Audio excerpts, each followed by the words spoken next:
réellement respecté mon objectif, c'était d'aller prendre sur le S3. Je l'ai pris un peu trop au-dessus, je m'en suis sorti honnêtement avec de la chance. Voilà, j'ai eu de la chance, ça arrive aussi. Hein.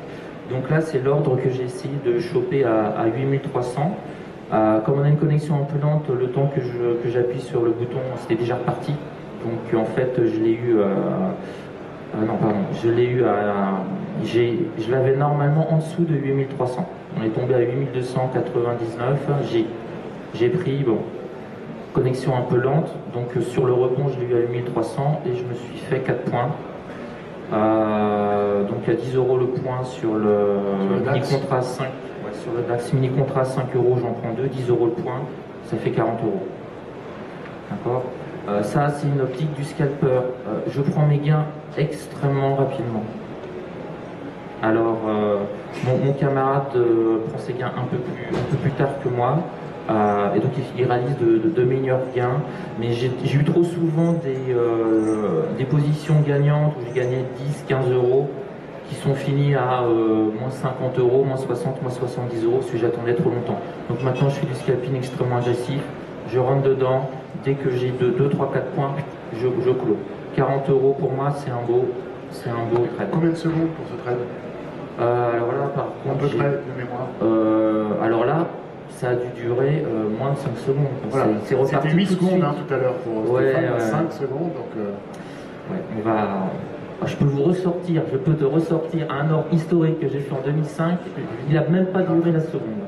Ça a été un marché ultra volatilité, il a été exécuté et automatiquement j'avais mis mon tic de vente et bon c'est enfin, le broker n'était pas excellent non plus donc j'avais pas tous les détails. Et là j'en ai refait un dernier donc du 8.4 parce que on avait une accélération haussière sur une grosse accélération haussière sur le DAX. Donc j'ai essayé de profiter de cette bougie. Alors cette bougie-là dure 1 minute. C'est pour ça que j'ai fait un peu des signes un peu désespérés, mais en 1 minute. Donc vous voyez, le scalper va... J'ai fait ces 2 trades-là sur cette bougie-là. Sur du 8003, j'ai vendu à 8304. J'ai vu que ça continuait à partir. Je me suis dit, ça peut bien remonter. Je suis rentré un peu impulsivement sur ce trade-là pour le continuer, pour le revendre plus haut. Le 3e trade n'est pas un trade dont je suis satisfait. Donc, par contre, je m'en sors plutôt bien. Et David? Et donc c'est ça, il faut voir dans le trading, on peut vous sortir aujourd'hui, je gagne 1000 €. La question c'est est-ce que j'ai gagné 1000 € proprement, correctement, sans mettre en danger mon capital, sans trader. Là j'ai fait 3 trades, il y en a un qui est correct, c'est celui-là. Celui-là c'est un vrai trade pour moi. C'est exactement ce que je voulais faire. Là c'est un peu l'excitation pour essayer de faire le show et puis j'ai pas pour pas avoir l'air con alors qu'il y en a qui gagnent 300 € en 10 minutes, je vais essayer de gagner. On avait bien dit qu'il n'y avait pas de compétition. C'est pas un concours de performance. Non, mais vous voyez, ça par exemple, je dois à nouveau le réanalyser. Dans une logique de compétition, je rentre dans le jeu. C'est pas normal. David has something just to say. David, je crois que tu voulais nous dire quelque chose. On a un autre écran.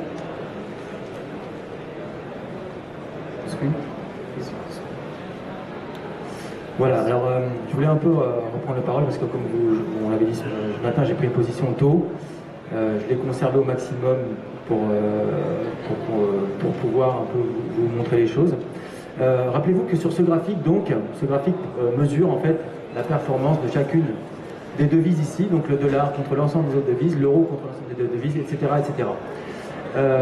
Donc en fait, ça mesure la force d'une devise par rapport à une autre et le fait de séparer le numérateur du dénominateur permet d'avoir une idée précise de ce que fait le marché. Est-ce que c'est l'euro-dollar, enfin, c'est l'euro-dollar progresse, est-ce que c'est l'euro qui est fort, le dollar qui est faible et inversement. Là en fait, ce matin, moi je suis rentré sur des points d'accélération, c'est-à-dire lorsque le yen était en train de progresser, le dollar était en train de baisser, ça veut dire qu'il fallait vendre du dollar yen. Or, depuis, donc j'ai capté cette accélération ici, et ce que l'on voit ici, enfin moi ce qui m'intéresse, c'est de capter de l'accélération et de sortir sur la décélération, c'est-à-dire ne pas conserver un stock de capital sur quelque chose qui n'a plus rien à donner. Et là, ce que j'observe depuis un certain moment, donc c'est que j'ai capté de l'accélération. Là, il y a une zone de consolidation, donc sur le yen ici. Au même titre que sur le dollar, il y a une zone d'accélération et là une consolidation. Et ce que je me rends compte, c'est que là, finalement, à court terme, dans les prochaines heures, en tout cas, le mouvement sur le dollar yen est en train de faiblir. Donc j'ai plutôt envie de sortir. Mon job, c'est d'aller capter de l'accélération et en sortir. Donc on parlait de ça pour certains de biais comportementaux qui consistent à savoir mais quand est-ce que je dors, qu'est-ce que je fais, etc. Pour le coup, j'ai réussi après un long travail à m'extraire de certains biais comportementaux. Et en tout cas, moi, ce qui m'intéresse, c'est aller chercher du gain, jouer un morceau de volatilité et m'extraire. Et donc là, ce que je remarque ici, c'est que ici ça décélère, ici cette courbe décélère, donc le yen décélère et le dollar décélère. Il y a un autre événement aussi qui me montre que je suis plus peut-être potentiellement sur la bonne paire, c'est qu'ici, en fait, là, au moment où le yen accélère à la hausse, vous voyez ici que le dollar baisse. D'accord? Donc ces deux courbes étaient très corrélées. Ça valait le coup d'acheter du yen pour vendre du dollar. Mais à plus court terme ici, la baisse du dollar, elle, devient plus corrélée à la courbe verte qui est le franc suisse. Ça veut dire que les gros vendeurs de dollars ou les acheteurs de dollars mettent maintenant en face du franc suisse. Donc je ne suis plus sur la bonne paire. Donc, non seulement ici, ça décélère dans les deux, mais en plus, ici, vous voyez ce mouvement ici vert et puis cette reprise correspond exactement à cette accélération ici et puis ce mouvement de baisse, de consolidation. Ici, le Suisse va dans cette direction, le dollar va dans cette direction, mais en maintenant, le yen et le dollar vont dans la même direction. Donc je ne suis plus positionné sur la bonne paire. Donc je voulais vous dire que je vais sortir une partie, donc prendre vos bénéfices. Voilà, une partie donc notamment, en fait les deux. En fait, je peux sortir des deux, même si demain l'histoire me déterminera que j'ai eu tort. Je préfère aller capter un peu de la volatilité, aller rentrer, sortir, et d'ailleurs ce qui permettra à cette nuit de passer une nuit complète. Et justement, et voilà. Combien tu gagnes alors au total là? Là, si on somme, ça fait à peu près 3500 $. 3500 $. Et ce matin, en fait, j'ai gardé le trade actif. Ça me dérange pas trop pour le coup, mais j'aurais préféré sortir beaucoup plus tôt en fait. C'est-à-dire là, on voit déjà que les courbes décélèrent. Si on applique par exemple un MACD sur la courbe yen, on va pouvoir observer une divergence d'indicateurs, donc une décélération du yen. Et donc, ça ne m'intéresse pas de rester en position. Voilà, donc je vais poser le micro, comme ça je sors, et voilà. Merci. Donc le monde appartient à ceux qui se lèvent tôt, j'ai l'impression. Juste, David, une petite question, une petite précision. Quand on dit prendre des bénéfices, on coupe tout, on prend tous ces bénéfices ou on prend une petite partie? Chez les traders, on en garde toujours un petit peu sous la main parce qu'on gagne encore un peu, ou on sort complètement de ses positions? Comment ça se passe? La réponse peut-être de David, et puis c'est bon, il n'a pas de micro. Juste une seconde. Ok, alors tout dépend du style. Comme je vous l'ai dit, je vais chercher de l'accélération. Quand il n'y a plus d'accélération, je sors. Vous vendez tout donc. Voilà, mais j'aurais pu décider ce matin de vendre par partie, de vendre un bout sur la décélération, conserver maintenant un petit peu pour voir ce qui se passe demain. Mais j'ai pas envie de risquer ce qu'on appelle en analyse technique le pullback, le fait de ne rien gagner du tout, alors que j'aurais pu couper ma position. Peut-être demain j'aurai tort, mais je sais qu'en tout cas, si aujourd'hui je gagne 3000 $, j'ai raison. Et je sais que c'est empoché. Et ce soir, je pourrais passer une bonne nuit avec ma femme qui est là-bas. Merci. AB, please. Okay, I have a conclusion point here. You take the dollar yen. I'll get to the dollar yen here. And let's look at the real world situation right now. Regardons à nouveau le dollar yen. Now, the dollar yen breaking 100, the psychological point, I have to go back to May 10th. It would be a major problem in one day for the reversal of strength into the dollar yen. That means the market has fear. Vous vous souvenez que j'ai acheté ici une option juste en dessous de 100. Si le marché du dollar yen allait en dessous de 100, ça reviendrait finalement à enfoncer un niveau extrêmement important qui date du 10 mai. And actually, in the minutes we were talking, it went from 90 to 91. Et d'ailleurs, juste après que j'ai acheté, je l'avais acheté à 91, c'est déjà monté à 95. It was 88 about an hour ago. I bought it. Now, let's go to 88.5. It would mean it went to 125. It would cost you 88.25. Et comme le marché a remonté, si je prends l'option juste au-dessus, elle vaut le même prix. Still valid. So, who wants to get 100 over $12 on 88, 12 euro on the 88 bet? High probable bet. That's the binary market. We look at technical analysis, we look at why the price is there, where the fear is in the market, and you have opportunities every week. Voilà. Now, this is a one-day trade. It could be 5 minutes, but the best trading, I believe, is 1 week. On Monday, get out on Friday. Thank you. L'idée c'est de suivre, d'utiliser l'analyse technique, de voir où se situe la peur en regardant simplement le prix des options, de décider de son opération. Vous avez vu que je peux le faire sur une même journée, mais je vous l'ai dit, ce qui est beaucoup plus intéressant, là où il y a de très bonnes opportunités, c'est quand on fait une opération sur la semaine. Je vous remercie.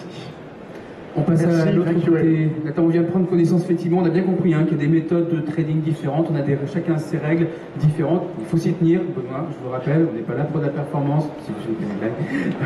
On va passer maintenant à vous, Mohamed. Autre profil, autre méthode de trading, racontez-nous un petit peu tout ça.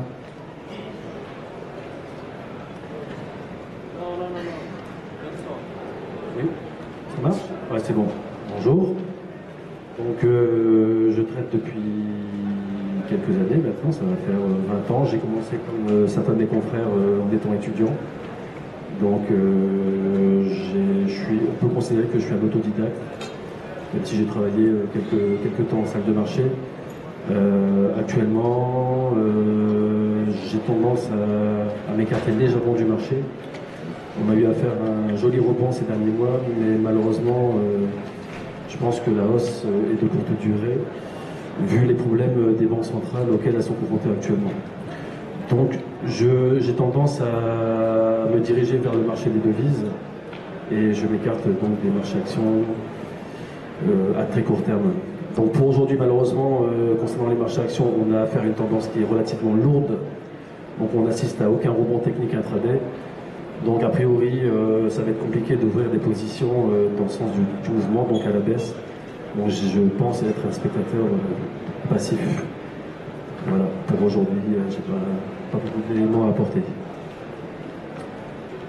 Vos méthodes de trading, une journée type, comment ça se passe? Donc, c'est pas vos règles en tout cas de trading de la même manière? Moi, j'ai pas de méthode à proprement dite de précis. J'ai une approche discrétionnaire, donc je capitalise sur mon expérience pour approcher les marchés actions. Donc j'ai une belle formation, une bonne formation technique. Donc je développe mes propres outils de suivi de tendance. Et surtout, je traite des actions dont je connais en fait le parcours. Donc, je sais ce que j'achète et je sais ce que je vends. C'est très important pour moi. L'approche purement technique, j'ai essayé dans les années 90, ça s'est pas très bien passé. Donc aujourd'hui, j'ai une approche qui est plutôt discrétionnaire, qui donne de très bons résultats sur une longue période, avec par moments des périodes moins délicates à gérer. Donc j'ai un parcours, on va dire, standard de ce côté-là. En moyenne, c'est combien de trades par jour? Il peut y avoir des jours en fait où vous ne tradez pas du tout. C'est quoi vos convictions? À quel moment vous décidez véritablement à mettre en place une position?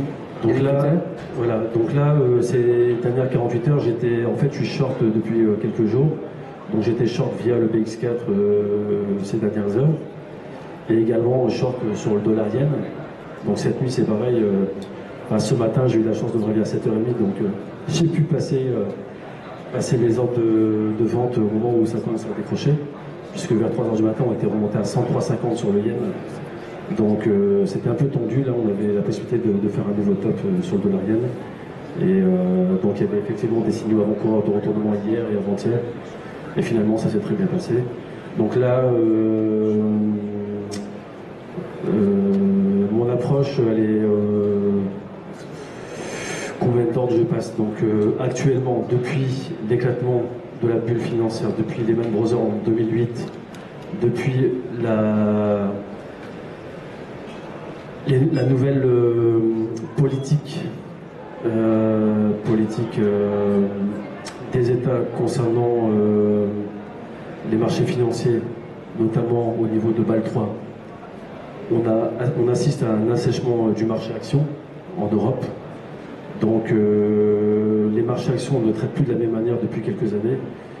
Donc je passe beaucoup moins d'ordres. Je suis passé de 50-60 ordres par jour à aujourd'hui 4 ou 5. C'est une activité à plein temps, non? Parce que vous me disiez tout à l'heure que vous vous occupiez aussi d'un... Voilà, donc je m'occupe de Daily Bourse depuis... c'est un site que j'ai créé en 2006. que je développe, qu'on a développé tout au long de ces années, et parallèlement je fais des opérations de trading avec une gestion un peu plus classique en fait. Donc je cherche la performance sur la durée et j'essaie d'avoir une equity curve qui soit linéaire. Pas de méthode de scalping? Non, plus j'avance en âge et moi j'ai tendance à chercher à scalper. Bon, aujourd'hui sur le Forex j'ai quand même pas mal scalpé, hein. J'ai dû faire sur des petits montants, j'ai dû faire 70 opérations là, dans le salon. Donc je peux vous montrer rapidement juste le capital actuel. Vous voyez les gains du jour en pourcentage. Donc c'est un petit compte Forex puisque moi je suis pas trader Forex. Hein. Donc je fais ça pour appréhender le Forex. Donc vous voyez là aujourd'hui, grâce au dollar yen, j'ai 1254 € de gains. Alors qu'hier j'avais un capital de 2500 €, donc j'ai 50% de performance. Ah mais bon, c'est pas mon cœur, mon cœur de métier le Forex. Donc je fais ça en aparté. Donc concernant les actions, aujourd'hui on assiste à une séance qui est assez lourde. Vous voyez là, donc on continue de glisser. Donc je pense qu'il faut rester short overnight et attendre éventuellement demain une prolongation de la tendance baissière. On a un gap baissier sur le CAC 40, sur le CAC futur, qui n'a pas du tout été inquiété aujourd'hui, sauf en début de séance, donc je vais revenir dessus. Est-ce que le marché peut continuer de baisser un petit peu alors d'ici la fin de la journée? Parce que c'était un peu la discussion qu'ils avaient là. Là, je pense que l'essentiel du mouvement baissier est acquis pour aujourd'hui. On peut aller vers 3920. Et en fait, on assiste à une rupture partielle du marché. Je pense qu'on aura éventuellement un potentiel de rebond vers 3860 points. La chute est trop brutale pour qu'on puisse entrer en tendance baissière court terme. Donc en général, on a une contre-réaction haussière. 3960. Bon, là, on est à 3927, mais moi, je vise une poursuite du mouvement baissier vers 3860. Ah, d'accord. Okay. Voilà, dans les prochaines heures. Mais pour aujourd'hui, 3920, ça me paraît bien pour les traders qui souhaitent clôturer leur position short. Donc en weekly, pareil, on a un petit signal d'avalement baissier sur le haut d'une résistance. Donc j'attends d'avoir la clôture weekly pour savoir si on risque d'assister à un retournement de marché à moyen terme. Alors, moyen terme, c'est 3 à 6 semaines. Voilà, hebdo, journalier, donc hebdo, weekly. Voilà. C'est pas du scalping là. Non, je suis pas dans le scalping, pas du tout. Ah ouais. Donc voilà, donc là vous pouvez voir en horaire, nous sommes dans un trading range et on est en train de sortir par le bas là, actuellement. Donc je pense que là la baisse va se poursuivre dans les prochaines heures et on pourrait éventuellement assister traditionnellement à un retournement demain en fin de matinée, vers 10h ou plutôt vers 14h30 avec les statistiques. Donc de la baisse jusqu'à demain 14h30. C'est mon scénario central, oui. Mais est-ce que là tu pourrais prendre une position sur le marché action ou c'est trop tard? Là, moi non. Vendre, oui, on peut éventuellement vendre sur force si on a un rebond technique. Mais là, à mon avis, il faut laisser courir et puis... Parfois, il ne faut rien faire en fait. Hein. Comment? Parfois, il ne faut rien faire. Ceux qui ont des positions ouvertes, ils restent short. Et par contre, ceux qui sont flat et qui souhaitent éventuellement jouer une poursuite du mouvement, c'est encore faisable. Là, on est quand même, il est quand même 16h. Les marchés actions, c'est particulier. Là, c'est terminé. Et pour en revenir tout à l'heure sur le change, tu étais donc vendeur de... J'étais vendeur de dollar yen. Oui. Et justement, David, lui, a coupé des positions dollar yen. Oui. De ce que j'ai compris, tu souhaiterais les conserver. Pourquoi est-ce que tu souhaites conserver ces positions? Alors, dollar yen, j'ai coupé 80% de la position quand même. Ah, d'accord. Malheureusement, trop tôt. Donc, j'ai coupé à 102,10 ce matin. Donc j'ai malheureusement... à quelle heure?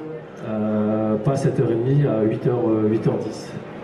Donc je ne m'attendais pas à ce qu'on ait une baisse brutale autour de 100 yen 80. Je visais 101,20 initialement. Je pensais que ça allait se dérouler sur 48 heures, 72 heures. Ça s'est fait en une semaine, en une journée, en quelques heures même. On perdait quasiment 2%. C'est assez exceptionnel, donc malheureusement, j'ai pas pu en profiter à fond. Donc là,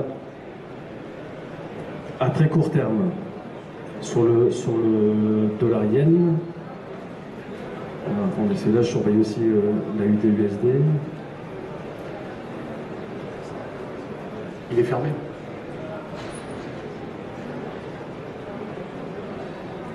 sur le dollar yen en 4 heures. Donc je surveille en 4 heures. Donc le dollar yen, on avait les divergences baissières qui étaient en train de se préparer.